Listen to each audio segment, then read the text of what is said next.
To fully appreciate the significance of them, though, I want to go back a little bit in time and just remind you of what we did to get to March so that I can then explain what has happened since March. As you all know, in January of 2007, 9 of your neighbors very bravely sued 2 sets of defendants. The current owners of the property at that time, the Tishman Speyer defendants, and the former owners of the property, the MetLife defendants. And in their lawsuit, they sought principally to achieve a number of things. One was to have the courts declare that apartments, market-rate apartments, in the complex had been illegally deregulated. That was objective number 1. Objective number 2 was to have tenants compensated for that illegal deregulation to the tune of about $200 million. And the third principal objective was to have their action, which was brought strictly by the 9 of them individually, certified as a class action so that they could represent all of the market rate tenants, present and former, about 10,000 people in total, in that one action. If the class action was not certified by the court, then the action, the Roberts action, would be all about those 9 plaintiffs alone. And all of the other 10,000 class members would then have to bring their own individual proceeding. So the purpose of the class action was to try to consolidate everyone's claims into one suit so that everything could be resolved at one time, and to avoid the need to have 10,000 separate lawsuits be resolved independently and separately over the span of who knows how many years. So in October of last year, as you all know, the Court of Appeals rendered its decision. And that decision held that the apartments had indeed been illegally deregulated. Tremendous victory. But the Court of Appeals did not rule on the other pertinent questions in the case. Number 1, it did not rule on whether the case could be certified as a class action. Number 2, it did not rule on whether the 10,000 class members were entitled to any damages, much less $200 million in damages. And the Court of Appeals did not rule on what the future rents will be, the legal rents for the former market rate apartments going forward. All of those very important issues were left open by the Court of Appeals decision. So since March, a number of those questions have been resolved in part in a very favorable way. First, the litigation has gone off on 2 tracks. One track, to simplify it, against the Tishman Speyer defendants, and another track against the MetLife defendants. As you know, the Tishman Speyer defendants and the plaintiffs have been working cooperatively to try to resolve all the outstanding issues between them. They've been working towards trying to achieve a settlement of the case with respect to the current ownership. As to the MetLife defendants, it's really been a different track. It's been a litigation-oriented track. MetLife has not expressed interest in settling the case. It preferred to litigate the case. Now, the first thing that MetLife did was to move to dismiss the case as against MetLife on the grounds that the Court of Appeals decision should not be applied retroactively. It should only be applied prospectively. And the impact of that issue would determine whether or not MetLife, or indeed Tishman Speyer, would be liable for any damages for past rent overcharges.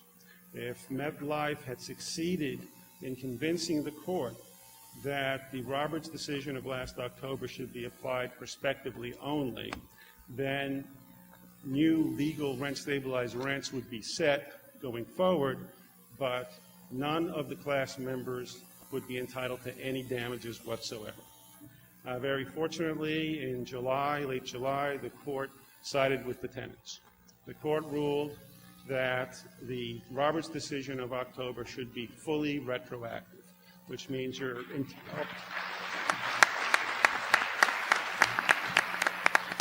So the 10,000 class members each has a prospect of recovering their past rent overcharges.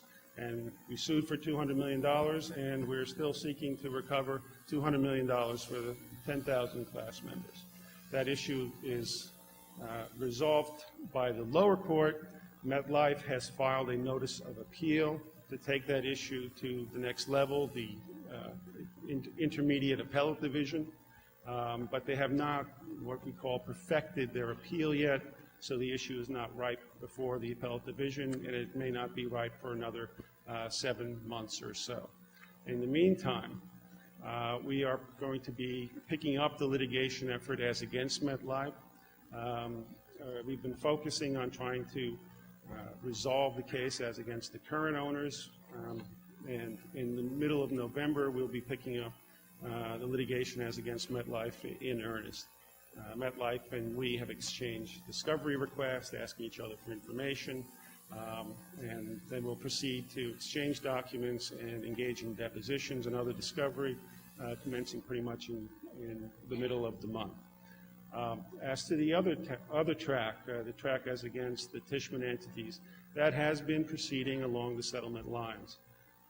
As you may recall, we hired jointly an independent consultant who was charged with the responsibility of gathering all the information, all the rent data, all the historical information necessary to figure out what the legal rent should be for the approximately 4,400 apartments that are at issue, and to crunch all these numbers, apply a 10-variable formula to each of these apartments to determine what the legal rent should be. And in that process, by figuring out what the legal rent should be going forward, the independent consultant was able to ascertain what each individual tenant's and former tenants' past damages should be, assuming they recovered 100 cents on the dollar. Now, that process continued in earnest. The independent consultant worked very hard. And by the end of August, we had accomplished a statistically significant sampling of the apartments, from which then we can try to extrapolate what the entire class's damages were. So that process is done, and now the only thing that remains vis-a-vis the Tishman entities, or now the CW Capital entities, is to sit down and hammer out a final settlement of the case with respect to those entities. Both sides have expressed the willingness to get this done as quickly as possible, now that the battle for ownership of the property between CW and the Pershing entities is over. We have currently a litigation stay in effect that expires of its own terms in the middle of December, and both parties have expressed an interest in earnestly resolving their differences by the time that expires. And that would be a very positive thing, obviously, for everyone. The other major significant development over the past 6 months has been that the Tishman entities agreed, and the court so ordered, that the class be certified as against the Tishman entities. So, and that court order certifying the class as against the Tishman entities is binding upon any successors and assigns of the Tishman entities, which means it's binding upon the CW entities.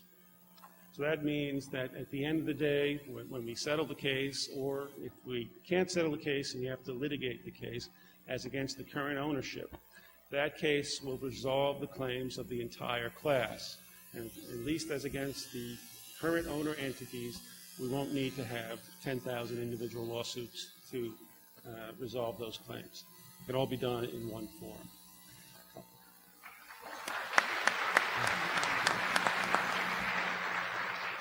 Now, there has been no class certification as against the MetLife entities. They have indicated a desire to try to defeat class certification, but that motion has not been made, and we will deal with that issue when it arises.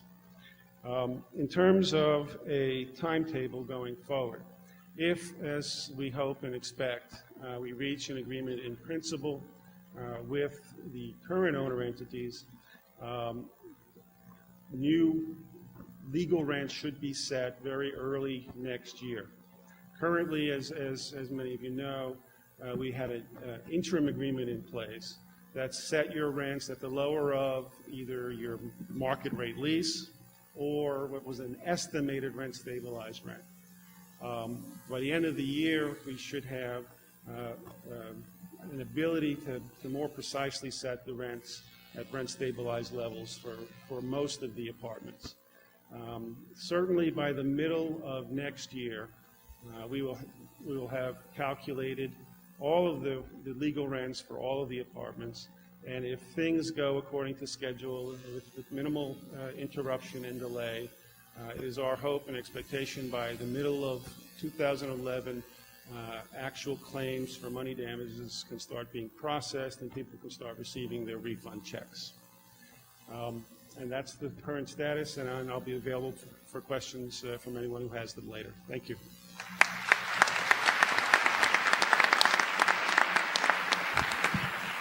I just want to acknowledge the arrival of Congresswoman Carolyn Maloney, who will be speaking a little later on. Our next speaker will be Manhattan Borough President Scott Stringer, who has done such an impressive job since taking office, I've forgotten who came before him. Like there's no history. I like to tease him about the fact that he's never missed a meeting. He reminds me he missed one, but I hardly think that matters. So please come up, Scott Stringer.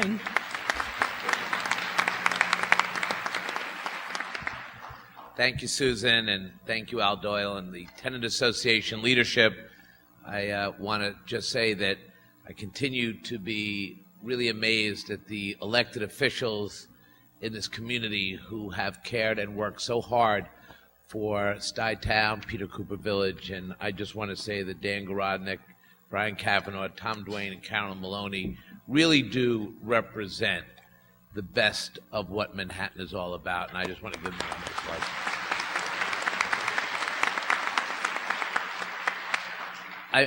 My job today is to introduce people who are going to continue to give you the information that you need. But before that, I just want to say something along the lines of what Mike McKee was talking about. When I was in the State Assembly, I never voted to weaken the rent laws. Always voted no. And a handful of us always did because we believed that we would set a very bad precedent. Once we gave in to the real estate lobby, they would keep coming back to Albany wanting more and more. And that, in fact, has happened. But we do have an opportunity in a few days to stop them in their tracks. And while I think that the Democrats have not pushed rent stabilization and tenant agendas the way they should in the Senate, I do commend them for cleaning up some of the mess. Montserrat is gone. The Spada is gone.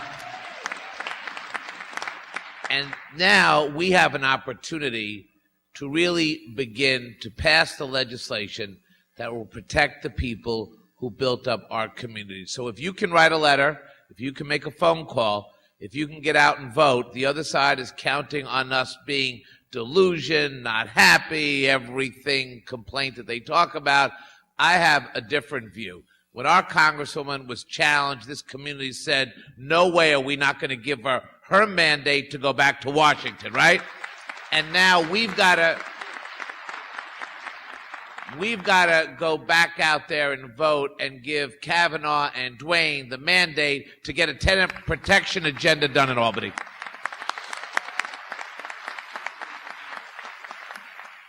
And now it is my pleasure to introduce the professional advisory team who've been working nonstop to create a negotiating position for the tenants of Stuyvesant Town, Peter Cooper, in any potential sale of the complex.